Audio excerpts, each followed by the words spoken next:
ছিমছাম সাজে রাধিকা।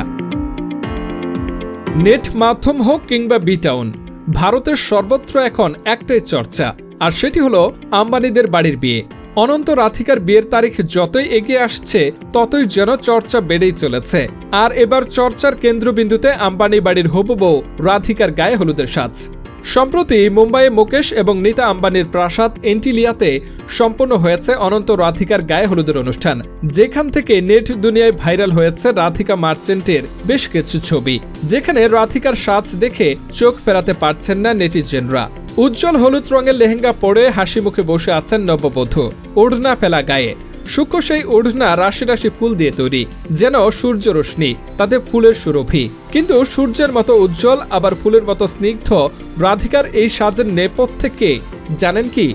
জানা গিয়েছে celebrity fashion stylist Riya Kapoor তাকে সাজিয়েছিলেন গায়ে হলুদে। পরনের হলুদ এমব্রয়ডারি করা লেহেঙ্গাটি ডিজাইন করেছেন অনামিকা খান্না। তবে রাধিকার লেহেঙ্গার সবচেয়ে বেশি আকর্ষণীয় বিষয়টি ছিল তার পরনের ওড়নাটি। রাধিকা কখনোই খুব বেশি মেকআপ করতে পছন্দ করেন না। হলুদ লেহেঙ্গার সঙ্গেও একেবারে হালকা মেকআপ করেছিলেন তিনি। Winked eyeliner, shimmering eyeshadow, liquid highlighter, ছোট কালো টিপ আর হালকা গোলাপি রঙের লিপস্টিকেই সাজ সেরেছিলেন রাধিকা। আগামী 12 জুলাই অনন্ত রাধিকার বিয়ে। পুরো বিশ্ব এখন দেখার অপেক্ষায় বিশেষ এই দিনে কেমন সাজে ধরা দেন ধনকুবের আম্বানিদের হবু ছোট বৌমা।